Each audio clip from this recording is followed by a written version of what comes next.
M नमः शिवाय। नमस्कार भक्तों। हर हर महादेव। अगर आपके मन में भगवान शिव के प्रति श्रद्धा है, अगर आप चाहते हैं कि 11 अगस्त के इस पावन अवसर पर अपने घर बैठे भगवान भोलेनाथ की पूजा अर्चना करें, तो आज की यह जानकारी आपके लिए बहुत महत्वपूर्ण है। कई भक्तों के मन में सवाल रहता है, 11 अगस्त के ऑनलाइन पूजन में कौन कौन सी सामग्री चाहिए? क्या घर पर बैठकर पूजा की जा सकती है? कौन सी सामग्री अनिवार्य है और कौन सी सामग्री उपलब्ध न हो तो क्या करें? तो आज इस वीडियो में हम आपको बताएंगे कि 11 अगस्त के पूजन के लिए घर पर क्या-क्या सामग्री तैयार रखनी है और पूजा किस भावना के साथ करनी है। सबसे पहले अपने मन को शांत कर लीजिए, क्योंकि भगवान शिव को दिखावा नहीं, सच्ची श्रद्धा और निर्मल भाव सबसे प्रिय माना जाता है। सबसे पहले रखें भगवान शिव का स्वरूप। आप अपने घर के पूजा स्थान पर भगवान शिव की तस्वीर, शिवलिंग या शिव परिवार का चित्र रख सकते हैं। अगर आपके पास शिवलिंग है तो उसे स्वच्छ स्थान पर स्थापित करें। पूजा का स्थान साफ सुथरा रखें और स्वयं भी स्नान करके स्वच्छ वस्त्र धारण करें। अब आइए जानते हैं पूजन सामग्री। 11 अगस्त पूजन सामग्री की सूची सबसे पहले चाहिए। 1. स्वच्छ जल। भगवान शिव के अभिषेक के लिए साफ जल रखें। 2. गंगा जल। अगर घर में गंगा जल उपलब्ध है तो थोड़ी मात्रा में अवश्य रखें। न हो तो केवल स्वच्छ जल से भी श्रद्धापूर्वक पूजा की जा सकती है। 3. दूध। शिवलिंग के अभिषेक के लिए दूध रखा जा सकता है। 4. दही, घी और शहद। अगर आप पंचामृत बनाकर अभिषेक करना चाहते हैं तो दही, घी, शहद और दूध के साथ स्वच्छ जल रखें। 5. बेलपत्र। भगवान शिव की पूजा में बेलपत्र का विशेष महत्व माना जाता है। बेलपत्र साफ और ताजा हो तो अच्छी बात है। बेलपत्र चढ़ाते समय मन में भगवान शिव का स्मरण करें और श्रद्धा से कहें एयूएम नमः शिवाय। 6. धतूरा और आक के फूल। यदि आपके क्षेत्र में आसानी से और शुद्ध रूप से उपलब्ध हों तो भगवान शिव को अर्पित कर सकते हैं। लेकिन ध्यान रखिए, हर सामग्री उपलब्ध होना जरूरी नहीं है। यदि कोई वस्तु न मिले तो पूजा रोकने की आवश्यकता नहीं है। भगवान शिव को एक लोटा जल और सच्ची श्रद्धा भी पर्याप्त मानी जाती है। फूल और पूजा सामग्री। पूजा के लिए आप साफ सुथरे फूल रख सकते हैं।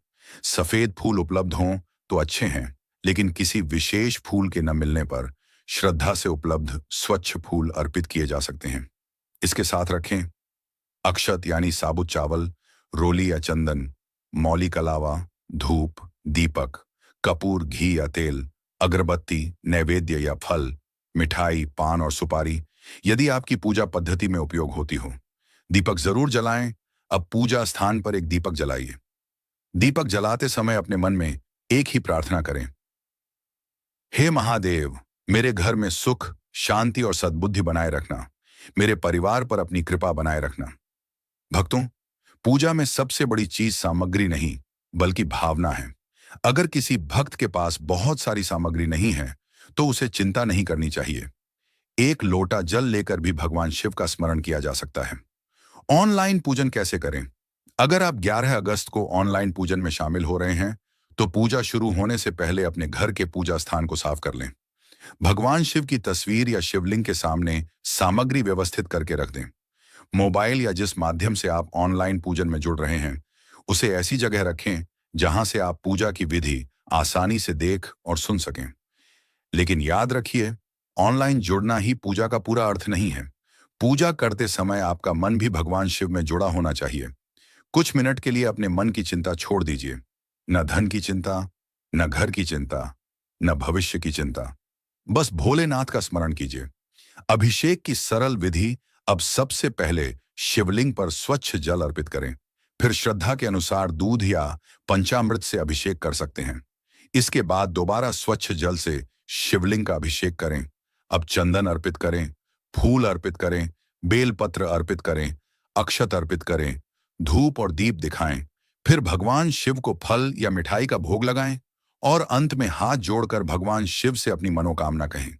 लेकिन अपनी मनोकामना के साथ यह भी कहें, हे महादेव, मेरे लिए जो उचित हो वही प्रदान करना। क्योंकि कई बार हम वह मांगते हैं जो हमारे लिए सही नहीं होता, लेकिन भोलेनाथ वह जानते हैं जो हम नहीं जानते। एक छोटी सी प्रार्थना।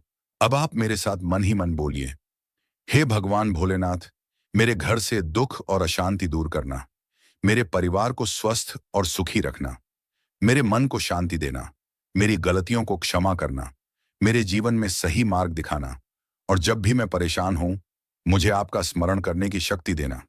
हर हर महादेव। सामग्री न हो तो क्या करें? यह बात विशेष रूप से ध्यान रखिए।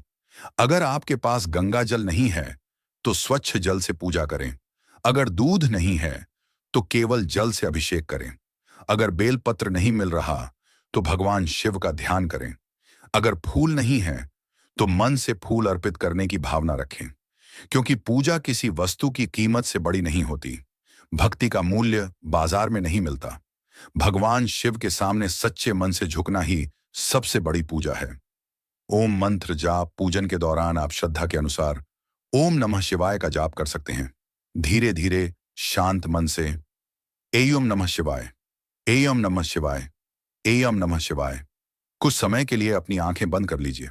कल्पना कीजिए कि भगवान शिव की कृपा आपके पूरे परिवार पर बनी हुई है। मन में विश्वास रखिए। अंत में आरती और प्रार्थना पूजा पूरी होने के बाद भगवान शिव की आरती करें। आरती के बाद भगवान को प्रणाम करें और परिवार के सभी सदस्यों के लिए मंगल कामना करें। और सबसे जरूरी बात, पूजा के बाद अपने जीवन में अच्छे कर्म करने का संकल्प लें। किसी जरूरतमंद की मदद करें, किसी भूखे को भोजन दें, किसी दुखी व्यक्ति को सांत्वना दें, और किसी के प्रति बुरा भाव रखने से बचें, क्योंकि भगवान की पूजा केवल मंदिर या पूजा स्थान तक सीमित नहीं होती। जब हमारे कर्म अच्छे होते हैं, तभी हमारी भक्ति जीवन में दिखाई देती है। तो भक्तों, 11 अगस्त के ऑनलाइन पूजन के लिए अपनी सामग्री आज ही तैयार कर लीजिए। एक स्वच्छ स्थान तैयार करें। भगवान शिव का स्वरूप रखें। जल, गंगा जल, दूध, दही, घी, शहद, बेलपत्र, फूल, चंदन, अक्षत, धूप, दीप, कपूर, फल और प्रसाद जैसी उपलब्ध सामग्री तैयार रखें। और अगर इनमें से कुछ सामग्री उपलब्ध न हो, तो परेशान न हो। भोलेनाथ को वस्तुओं से ज्यादा आपका भाव प्रिय है। अंत में सभी भक्त मेरे साथ बोलिए, हर हर महादेव, बम बम भोले, एयूएम नमः शिवाय। भगवान भोलेनाथ की कृपा आपके और आपके पूरे परिवार पर बनी रहे। जय भोलेनाथ। हर हर महादेव।